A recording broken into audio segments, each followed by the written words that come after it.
Je vous retrouve le lendemain pour la suite de mon DIY sur des mini-livres. Donc, on avait hier fini de peindre les couvertures pour leur donner un aspect un petit peu cuir. Plus réussi sur celui-ci que celui-ci. Mais bon, je ne vais pas reprendre les explications. J'ai raboté mes deux livres. Voilà. Alors pour le petit, je leur ai retiré environ un demi-centimètre en largeur, ce qui du coup lui donne un format un peu bizarre, alors qu'avant je trouvais que le ratio largeur-longueur était parfait, enfin imitait vraiment un livre.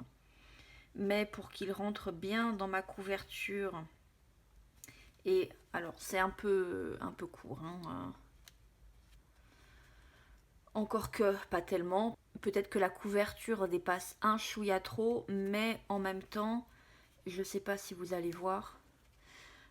Au moins là, mes pages ne recouvrent pas les deux œillets et je vais en avoir besoin pour fermer le livre.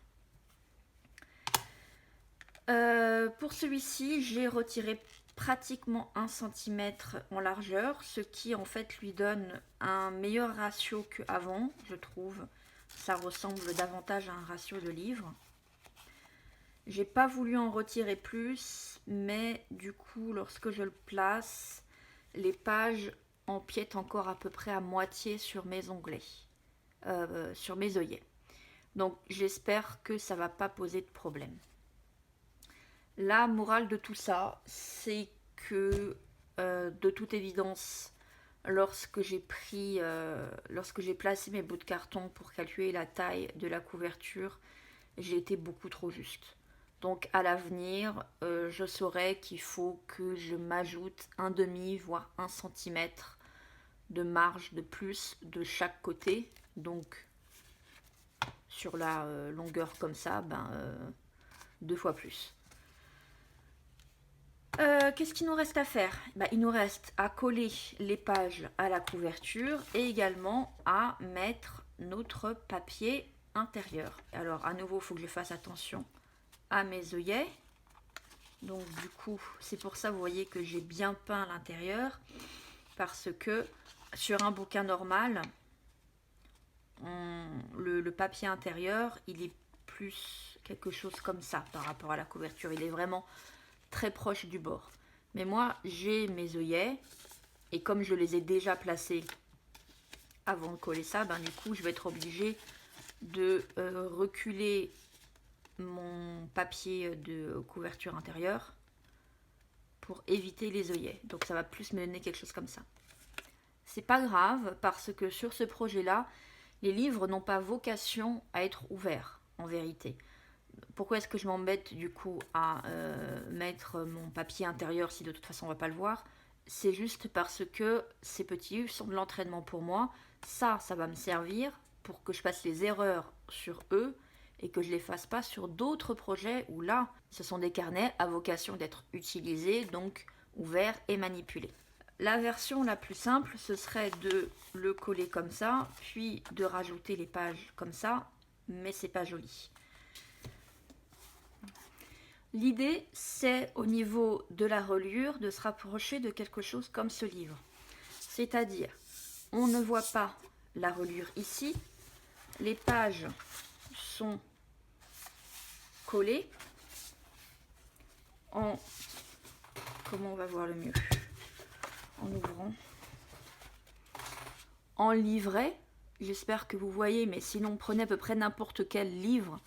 Vous voyez les livrets qui se dessinent comme ça, les uns après les autres en petites vagues, et ils sont tous collés. Alors moi, la différence, c'est que sur mon tissu ici, je n'ai pas la petite marge de couture là, parce que je n'ai pas encore appris à le faire. Mais ce que vous pouvez remarquer, c'est que cette tranche-là, donc ceci, n'est pas collé à la couverture, à la tranche de la couverture qui est arrondie. Il y a un espace. Si je veux,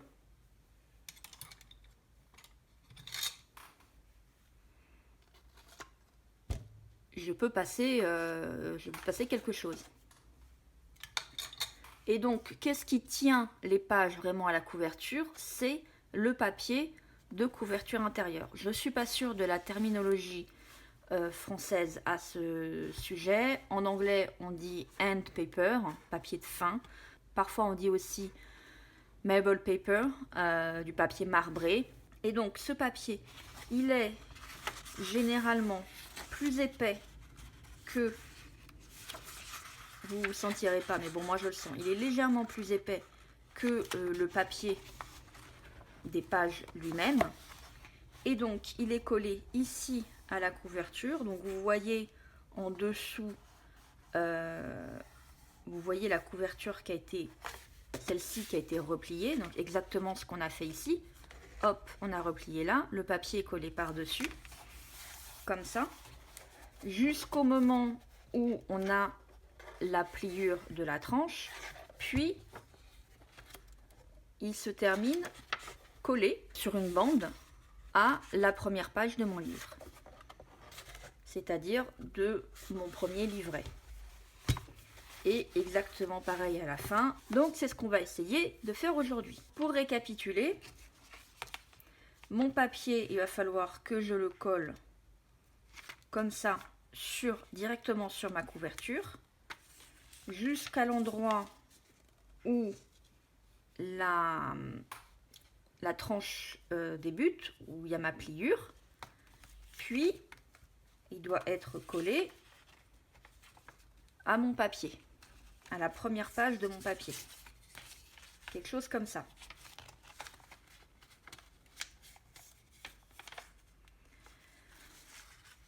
Moi là, à ce stade, et parce que ça n'a aucune importance, c'est pas un livre qui peut être lu ni même écrit dedans, je pense que je vais coller sur toute ma page, des deux côtés.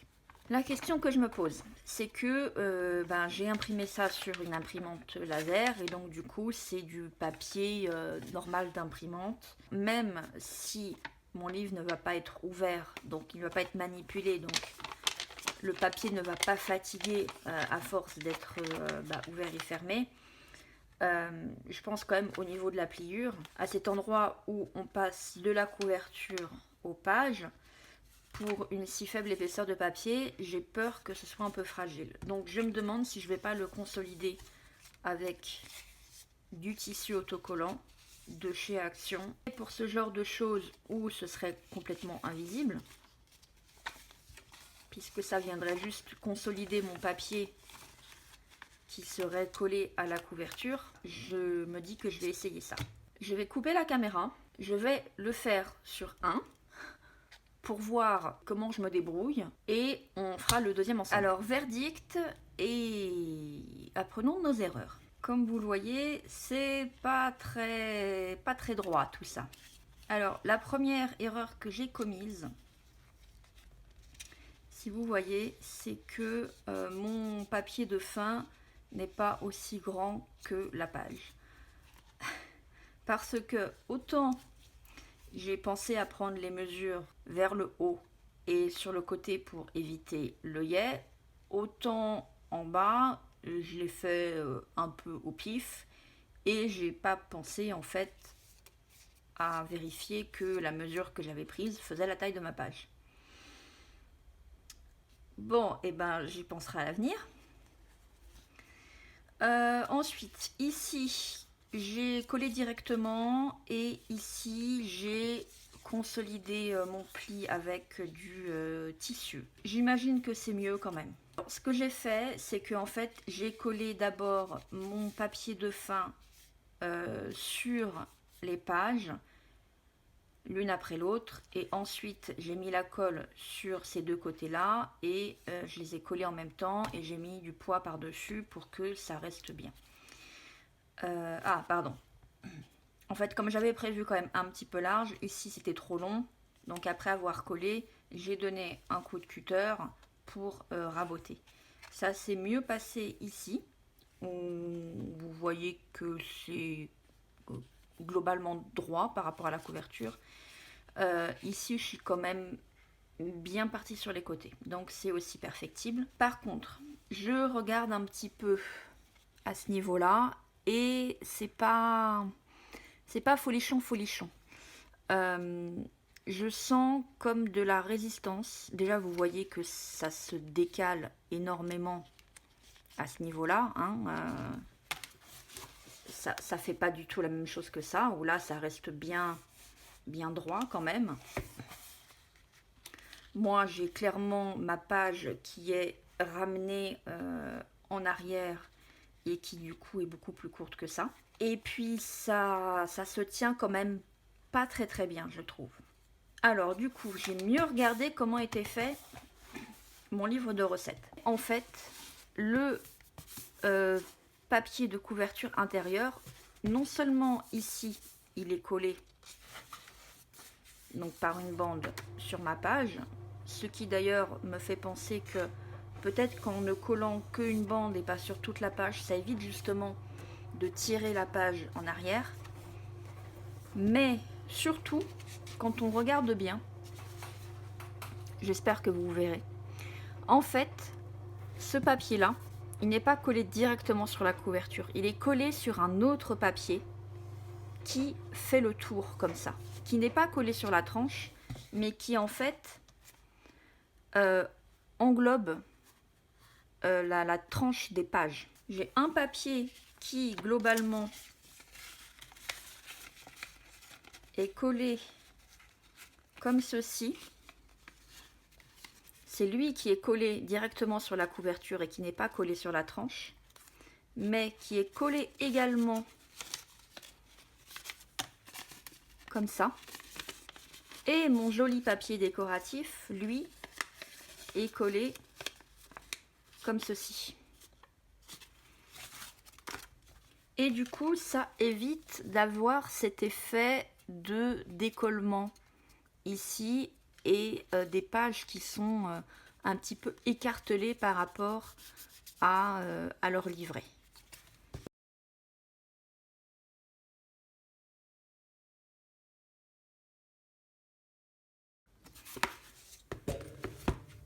Donc, pour mon deuxième, c'est ce qu'on va essayer de faire. Du coup, je pense pas que ce soit la peine de consolider avec ça, parce que il y a déjà ce double papier.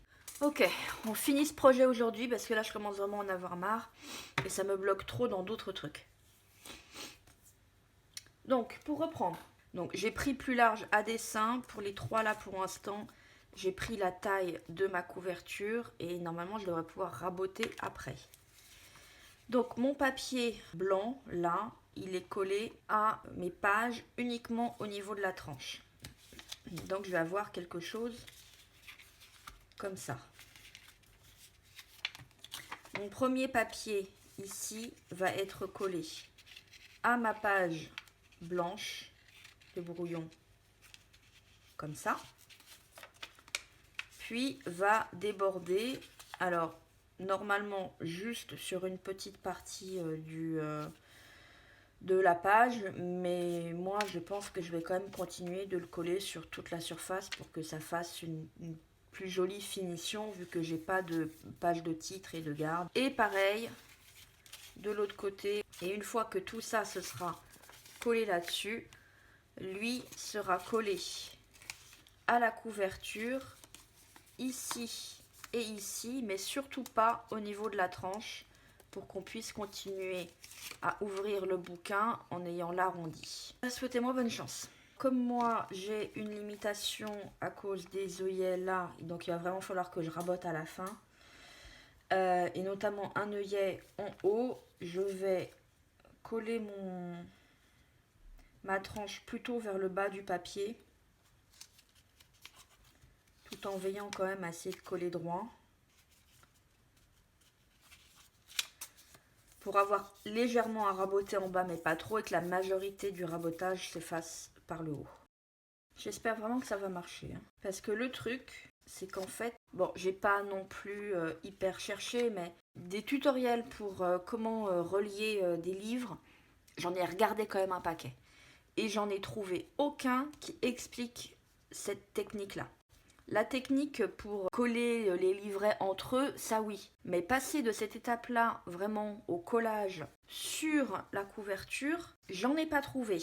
Donc du coup, je fais de l'improvisation et de la déduction par rapport à ce que je vois sur mes livres, sur des vidéos qui ne sont pas des tutoriels mais juste des présentations du livre qui a été créé. C'est pour ça que vous me voyez, vous découvrez un petit peu la technique avec moi telle que je pense qu'elle est faite. Si ça marche, mes amis, c'est un nouveau monde qui s'ouvrira à moi. Alors, je vais juste essayer de marquer un petit peu comme ça pour éviter de mettre de la colle. Oups. Ou c'est inutile.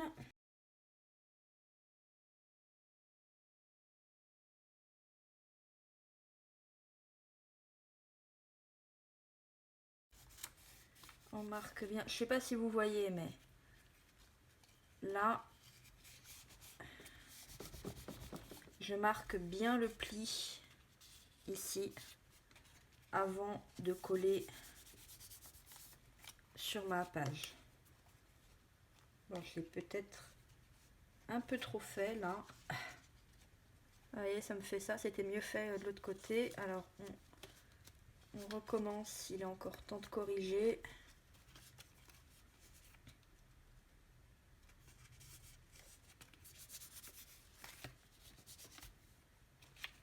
Voilà.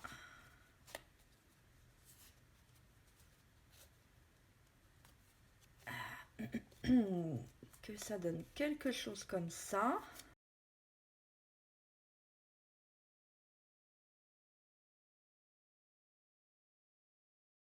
Voilà, c'est collé. Je vais laisser sécher à plat quand même. Je vais mettre du poids dessus, un comme ça, et bah, ma foi, on va faire ça comme ça. Et je vous retrouve tout à l'heure quand ce sera bien sec. Ok, allez, cette fois mes amis, c'est la bonne. On va finir ce projet de mini libre. Moi je vous le dis, je vais couper exactement à la taille de mes pages. Et comme bien sûr je ne suis pas du tout droit, il faut que j'y aille petit à petit.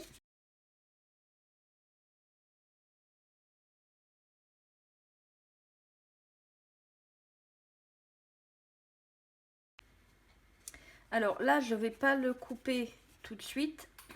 Je vais attendre de le repositionner sur ma couverture. Par contre, ici et ici, je sais que c'est en trop puisque ça ne doit pas dépasser mes pages. Je vous referai une vidéo quand je maîtriserai mieux la technique. Hein. Parce que là, c'est quand même un peu beaucoup du n'importe quoi. Mais on va dire que c'est un guide de à moitié ce qu'il faut faire, à moitié ce qu'il ne faut pas faire. Ok? Hein? On est là pour apprendre ensemble. Bon, moi je trouve quand même que ça commence à avoir de la gueule. C'est pas droit du tout, mais quand on ouvre et qu'on regarde juste comme ça, moi je dis, ça commence à avoir de la gueule. En plus, ce qui est bien, c'est comme là le texte, il est de toute façon pas droit. Enfin, je veux dire, il n'est pas dans le sens de lecture. Je peux choisir. Je trouve que ce côté est plus joli. Je vais en faire cette partie-là. Donc, pour résumer, il ne nous reste plus qu'à coller ça, et surtout ne pas coller ça à la couverture. Sachant qu'il faut que je fasse attention de ne pas recouvrir mes œillets. Donc, mon livre va quand même être positionné vachement bas par rapport à ça et très proche du bord par rapport à ça. Donc, ça aussi, c'est un échec. Hein. Quoique. Non, pas forcément en fait. Parce que comme là, justement, ma reliure, elle n'est pas collée ici, ça devrait pas gêner si je suis centrée et ça va pas gêner mon œillet. On tente? Allez, on tente. Donc mon milieu, ma reliure, elle est bien comme ça. Mon œillet, il est là.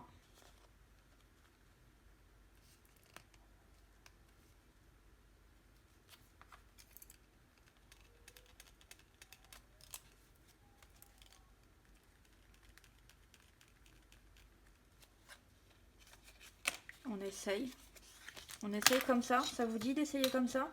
Alea jacta est.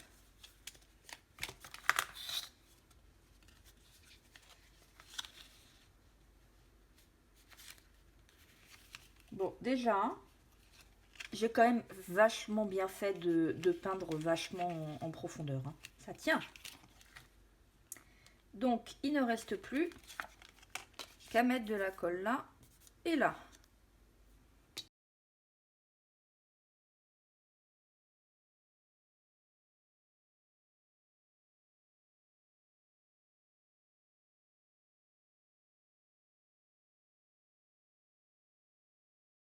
Désolée si vous voyez pas bien, mais en gros, je colle. Hein. C'est mieux comme ça.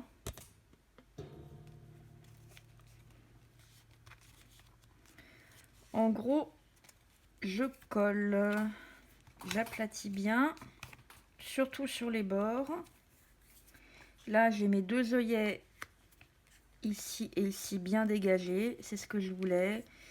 Mon texte est relativement au milieu. J'ai dit relativement.